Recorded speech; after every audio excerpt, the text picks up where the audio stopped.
सर्वप्रथम स्वप्नवेद अनाथ आश्रमाचे जे प्रेरणास्थान आहे असे सचिन दादा आणि मंगलताई या दोघांचे मी खूप मनापासून अभिनंदन करते आणि आभार मानते की स्ट्रॉबेरी स्कूलला हे सेवा कार्यामध्ये थोडासा स्वतःचा एक खारीचा वाटा उचलण्यासाठी आपल्या संस्थेने सहकार्य केलेलं आहे. नावच इतकं छान आहे स्वप्नवेद.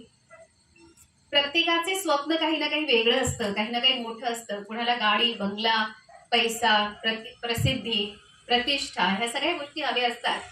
पण या पलीकडे जाऊन निराधारांना आधार देणं आणि कुणाचा तरी आईबाप बनणं ही खूप मोठी गोष्ट असते.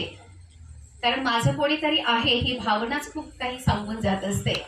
आणि तुम्ही हे जे काही कार्य सुरू केलेलं आहे हे वाटताना सहज सोपं वाटेल, पण ते तितकंसं सोपं नसतं. कारण ह्या मुलांचा प्रत्येक गोष्ट, प्रत्येक क्षण हा अत्यंत महत्त्वाचा असतो. तुम्ही ज्या काही गोष्टी सांगितल्या, ज्या काही स्टोरी सांगितल्या त्या खरंच खूप प्रेरणादायी होत्या की तुम्ही अशा संकटांमधनं या मुलांना बाहेर काढलेलं आहे आणि जीवनाला त्यांच्याही अर्थ दिलेला आहे आणि यांच्या मुलांमुळे तुमच्याही जीवनाला एक वेगळा अर्थ प्राप्त झालेला आहे.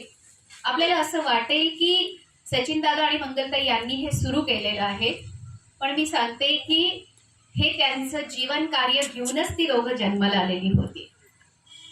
आल्यानंतर कोणाला ही बुद्धी होत नसते. तुम्ही हेच करणार होते, तुमचं कार्य हेच होतं आणि जितक्या समर्पित भावनेने तुम्ही हे करत आहात, नक्कीच तुम्ही आता जी मुलं आहेत त्याच्या किती पट मुलं तुम्ही तुमच्याकडे सांभाळणार आहात आणि या अनाथांना, निराधारांना एक आधार देण्याचं काम करणार आहे. आमच्यासारख्या संस्था या छोटी मोठी कॉन्ट्रीब्युशन करतीलही, पण तुम्ही एक आधारवट आहात आणि तुमच्याकडे बघून अनेक जण प्रेरणा घेत आहेत. त्याच्यामुळे तुम्ही जे म्हटले की आम्ही प्रसिद्धीपासून दूर आहोत, मला असं वाटतं तुम्ही लोकांपर्यंत पोहोचलं पाहिजे.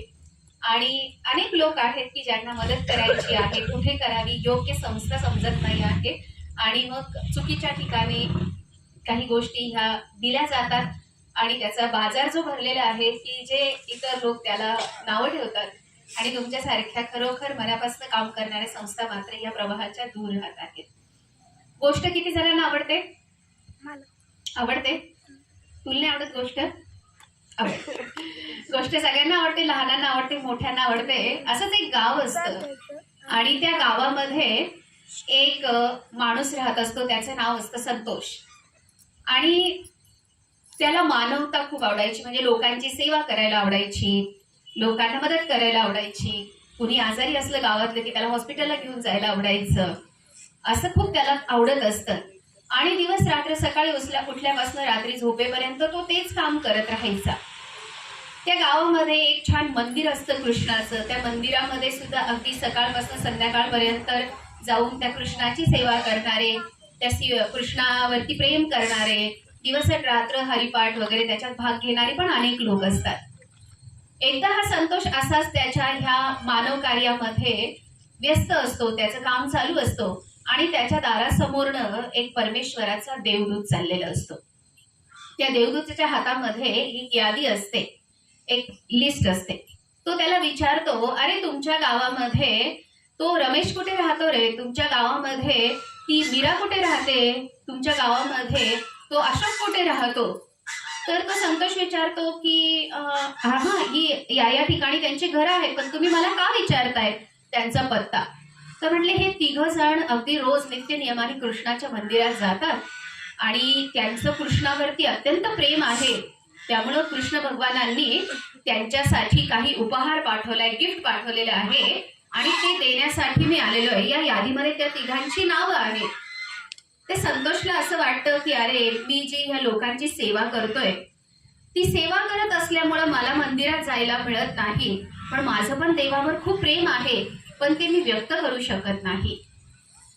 आणि तो त्याच्या कामाला लागतो. तो देवदूत जातो, त्या तिघांना त्यांचे गिफ्ट उपहार देऊन देतो आणि त्याच्यानंतर काही दिवसानंतर त्या गावामध्ये पुन्हा एकदा तो देवदूत दाखल होतो.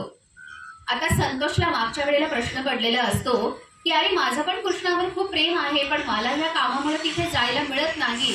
आपण ह्या देवदूताला परत विचारू की माझं नाव का नव्हतं मागच्या यादीमध्ये, आणि त्याप्रमाणे तो त्या देवदूताकडे जातो आणि तो म्हणतो की मला एका प्रश्नाचं उत्तर द्या. मागच्या वेळेला तुम्ही आले, त्या तिघांची नावं विचारले आणि तुम्ही सांगितलं की त्यांच्यावरती देवा म्हणजे त्या सगळ्यांचं देवावर खूप प्रेम आहे म्हणून देवाने त्याला उपहार पाठवलेला आहे.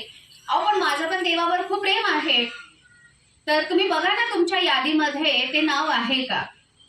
तो देवदूत त्याला सांगतो की हां, तुम्ही म्हणता ते खरं आहे, मागच्या वेळेला मी यादी जी आणली होती तर त्या यादीमध्ये अशा लोकांची नावं होती ज्यांचं देवावरती प्रेम आहे. पण आता माझ्याकडे जी यादी आहे ती अशा लोकांची यादी आहे की ज्यांच्यावर देवाचं प्रेम आहे. आणि त्या यादीमध्ये सगळ्यात वरचं जे नाव आहे ते आहे सचिन भाऊ आणि मंगलबाई यांचं. त्यामुळे तो जो देवदूत आलेला असतो, संतोषचंही नाव नक्की त्याच्यात असतं, पण मी कॅरेक्टर लपून ठेवलंय. गोष्ट तुमच्या दोघांची आहे. तुम्ही देवाची सेवा करत आहात या मुलांच्या माध्यमातून. ही सेवा देवापर्यंत पोहोचत आहे आणि त्या देवाचं तुमच्यावर नक्की प्रेम आहे. त्याच्यामुळे कुठेतरी आमच्यासारखे काही लोक इथे येऊन थोडंफार हातभार तुमच्या या कार्याला लावत आहेत. आणि मी मनापासून तुम्हाला शुभेच्छा देते की एखाद्या व्यक्तीचे अश्रू पुसणं आणि त्याच्या आयुष्यामध्ये आनंद निर्माण करणं हे अत्यंत महत्त्वाचं काम तुम्ही दोघं करत आहात. आणि ह्या मुलांच्या आयुष्यामध्ये जे तुम्ही आशेचा किरण निर्माण केलेला आहे, जगण्याची उमेद निर्माण केलेली आहे, उज्ज्वल भविष्यकाळ जो तुम्ही त्यांना दाखवत आहात, हे खरंच कौतुकास्पद आहे, अभिनंदनास्पद आहे आणि अभिमानास्पद पण आहे.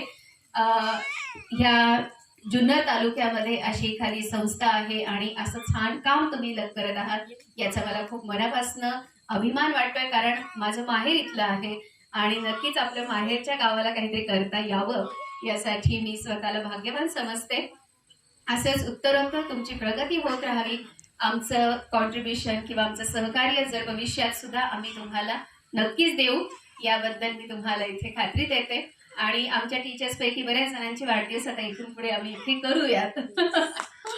इव्हन मुलांच्याही वाढदिवसाच्या वेळेस काहीतरी आम्ही नक्कीच तुम्हाला. आता मला असं वाटतं की नेक्स्ट टाइम आपण मुलांसाठी काही पुस्तकं पाठवूयात, म्हणजे जेणेकरून त्यांच्या रीडिंग स्किलमध्ये मराठी पुस्तकं पाठवूयात, म्हणजे त्यांना आणखीन जास्तीत जास्त गोष्टी वाचता येऊ शकतील. राईट. Thank you so much. तुम्ही आम्हाला जो हा सेवेचा एक मोका दिला, एक त्या निमित्ताने आम्हाला हे करता आलं. आणि थँक्यू प्रियांका की जिच्यामुळे आम्ही इथपर्यंत पोहोचलो.